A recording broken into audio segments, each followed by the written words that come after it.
Hello everyone, welcome back to NG classes. Guys, आज की class में हम स्टार्ट करने वाले हैं न्यू सेल ऑर्गेनल, जो कि आप देख ही रहे हो, बोर्ड पे राइट किया हुआ है, दैट इज एंडोप्लाज्मिक रेटिकुलम। ठीक है, तो चलिए गाइस स्टार्ट करते हैं।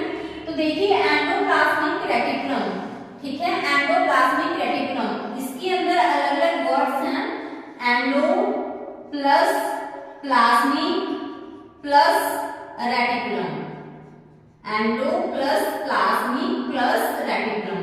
एंडो का मतलब क्या होता है? इनसाइड। प्लाज्मिक का मतलब क्या होता है? साइटोप्लाज्म। प्लाज्मिक मींस साइटोप्लाज्म, ठीक है। रेटिकुलम का मतलब क्या होता है यहाँ पे guys? Reticulum means network. Reticulum का मतलब क्या है यहाँ पे? नेटवर्क। किसका नेटवर्क? मेम्ब्रेनस स्ट्रक्चर का। तो यानी कि यहाँ पर नेटवर्क होगा कुछ मेम्ब्रेनस स्ट्रक्चर्स का। वो स्ट्रक्चर्स अभी हम थोड़ी देर में पढ़ेंगे, ठीक है। तो देखिए कि जो एंडोप्लाज्मिक रेटिकुलम है, inside cytoplasm network of membranous structure, ये इसका मीनिंग निकल के आ रहा है। तो इट मींस क्या है कि कुछ मेम्ब्रेनस स्ट्रक्चर का नेटवर्क जो कि प्रेजेंट है कहाँ पर? साइटोप्लाज्म के अंदर। तो साइटोप्लाज्म के अंदर जो मेम्ब्रेनस स्ट्रक्चर का नेटवर्क प्रेजेंट है, उसी को हम क्या कह सकते हैं? एंडोप्लाज्मिक रेटिकुलम, ठीक है।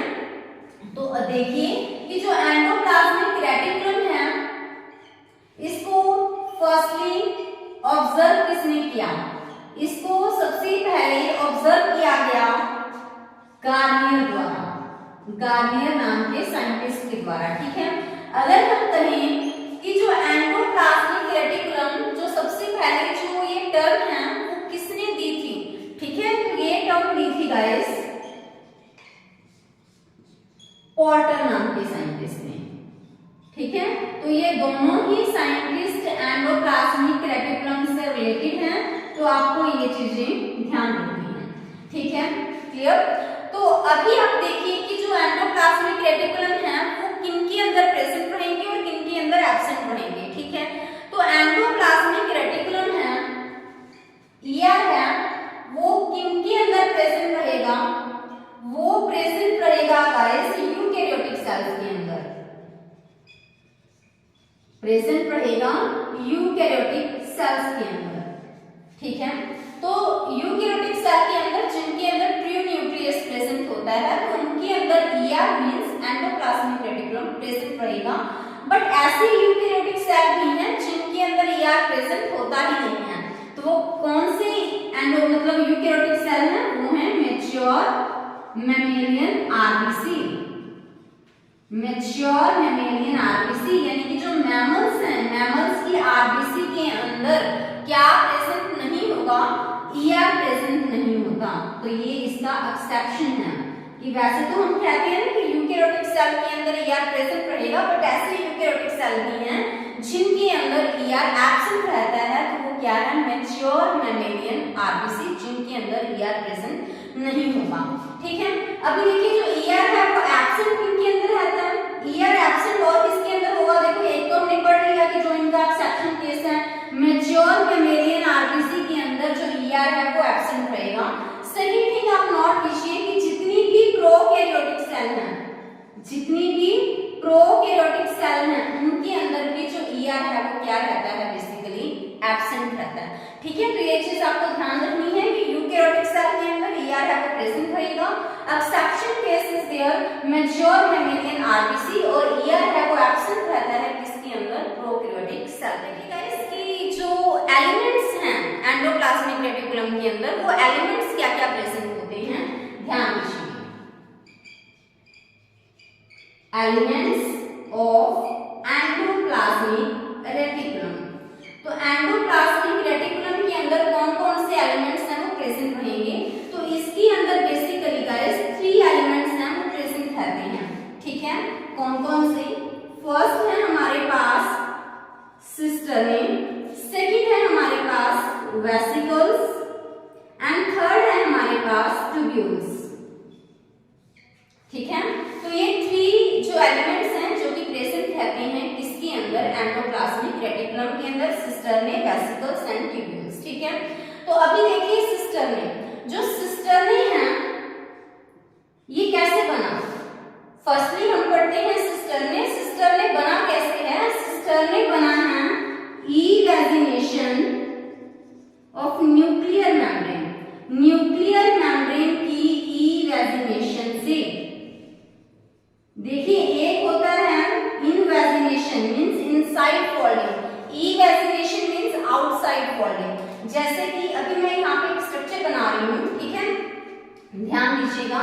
तो अगर मैं ये क्या बनाऊं, ये है हमारे पास nuclear membrane, outer nuclear membrane और इनर न्यूक्लियर मेम्ब्रेन मैं यहाँ पे रिप्रेजेंट कर रही हूँ, ठीक है।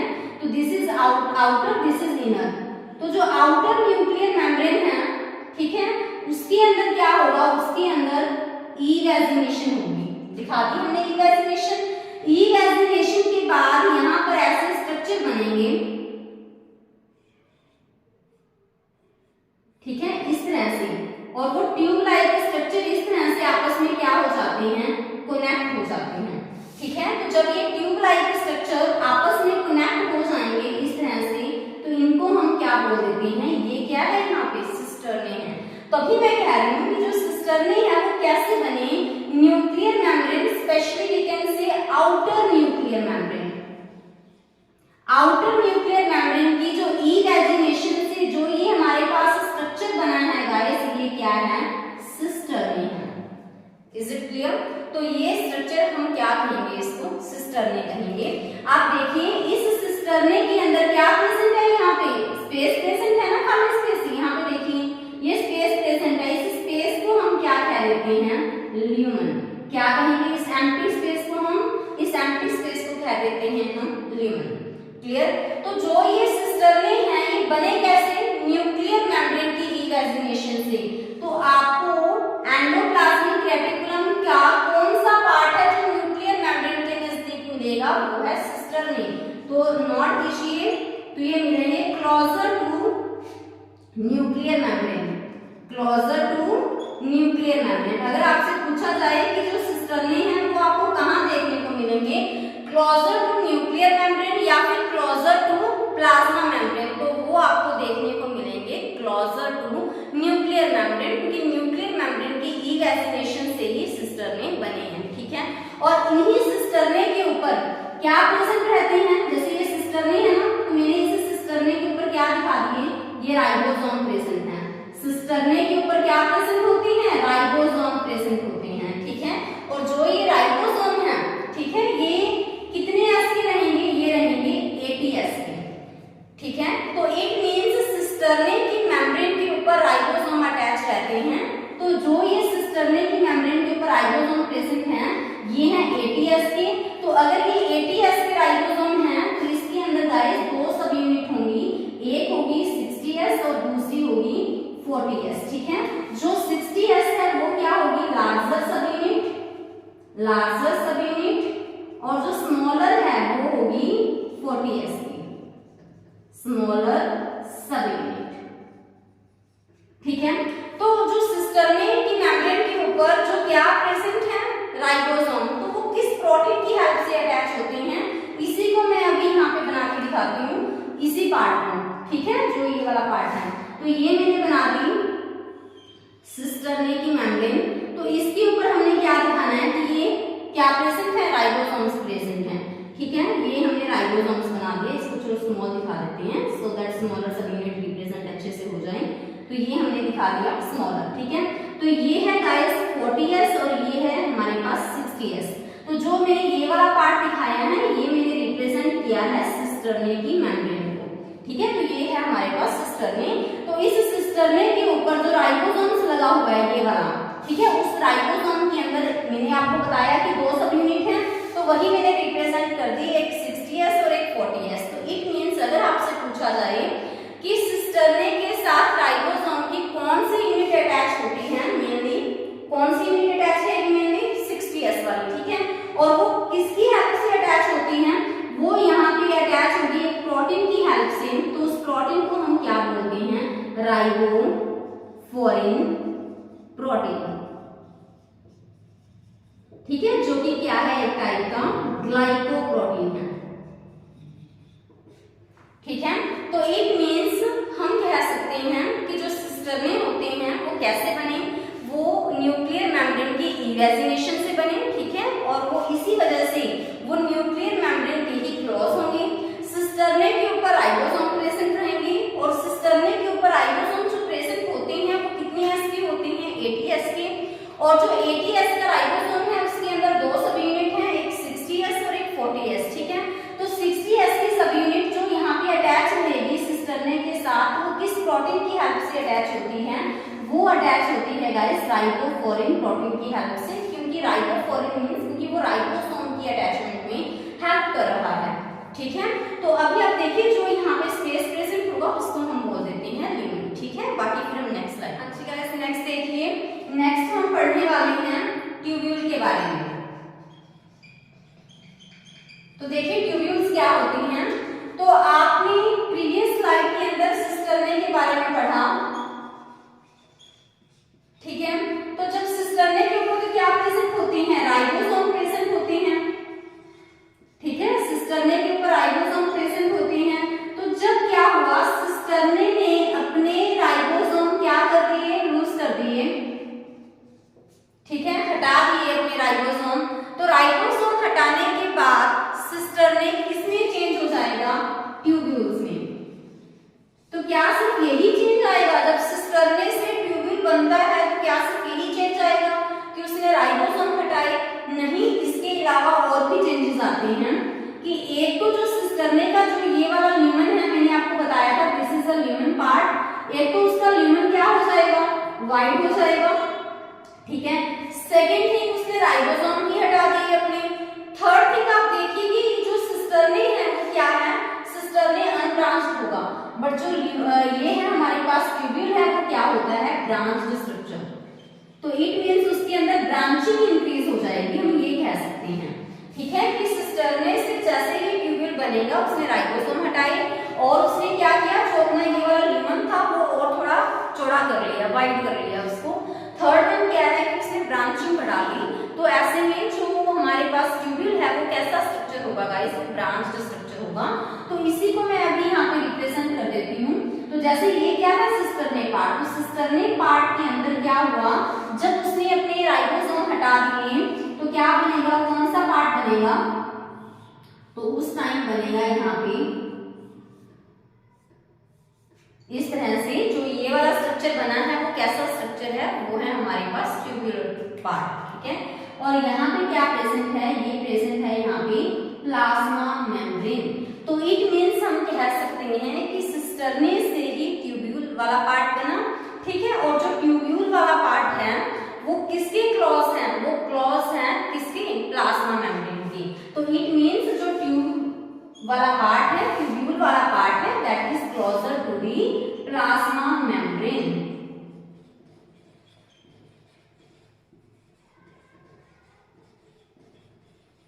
ठीक है, और आप इस चीज को ध्यान दीजिए कि जो सिस्टर्ने है वो मेनली किसके अंदर प्रेजेंट होते हैं, RER के अंदर। तो देखिए अभी मैंने आपको एंडोप्लाज्मिक रेटिकुलम के टाइप्स करवाने हैं, बट फिर भी आपको पता ही होंगे वैसे तो कि जो सिस्टर्ने है वो मेनली RER का पार्ट होते हैं।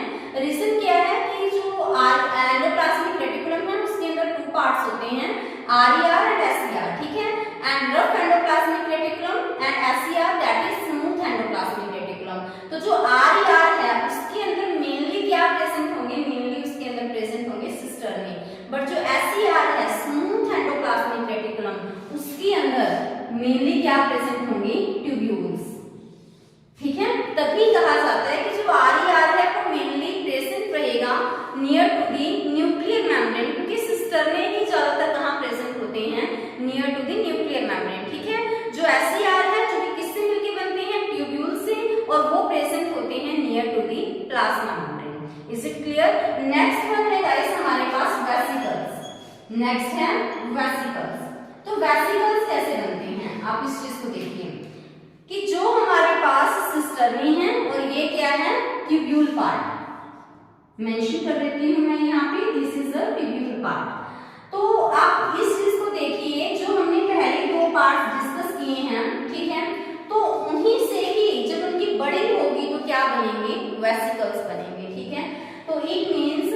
वेसिकल है वो कैसे बनते हैं, बडिंग से बनते हैं। किसकी बडिंग से बनेंगे, वो बनेंगे सिस्टरने की बडिंग से, ठीक है। और किसकी बडिंग से बनते हैं, वो ट्यूब्यूल्स की बडिंग से, ठीक है। तो जब सिस्टरने है ये वाला, इसके अंदर जब बडिंग होगी तो बडिंग से यहाँ पे क्या बन जाएंगे, इस तरह से वेसिकल्स, ठीक है। और इसकी बडिंग से भी क्या बन जाएंगे, यहाँ पे वेसिकल्स बन जाएंगे।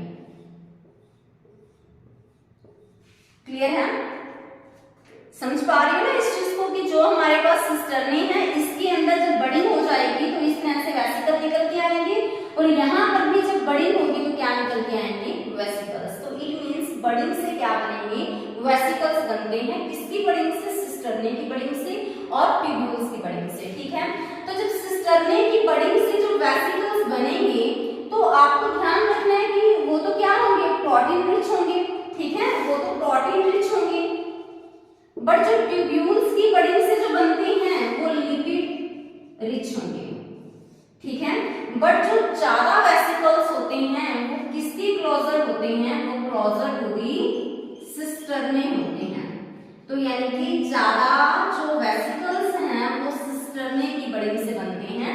तो अगर आपसे पूछा जाए कि जो सिस्टरने हैं वो तो होते हैं closer to nuclear membrane, but जो ट्यूब्यूल्स हैं they are closer to the plasma membrane. But जो सिस्टरने हैं ऐसा नहीं है कि जो सिस्टरने की बडिंग से ही वेसिकल्स बनते हैं, ट्यूब्यूल्स की बडिंग से भी वेसिकल बनते हैं, बट ज्यादा किससे बनते हैं, सिस्टरने से। सो इसी वजह से हम कह सकते हैं कि जो वेसिकल हैं वो क्लोजर होते हैं, किसके क्लोजर, सिस्टरने के, ठीक है। और जो सिस्टरने की बडिंग से जो वेसिकल बनेंगे वो प्रोटीन रिच होंगे, और जो ट्यूब्यूल्स की बडिंग से बनेंगे वो लिपिड रिच होंगे, ठीक है। तो गाइस ये था आज की क्लास के बारे में। जो पेंडिंग पार्ट है एंडोप्लाज्मिक रेटिकुलम का वो हम नेक्स्ट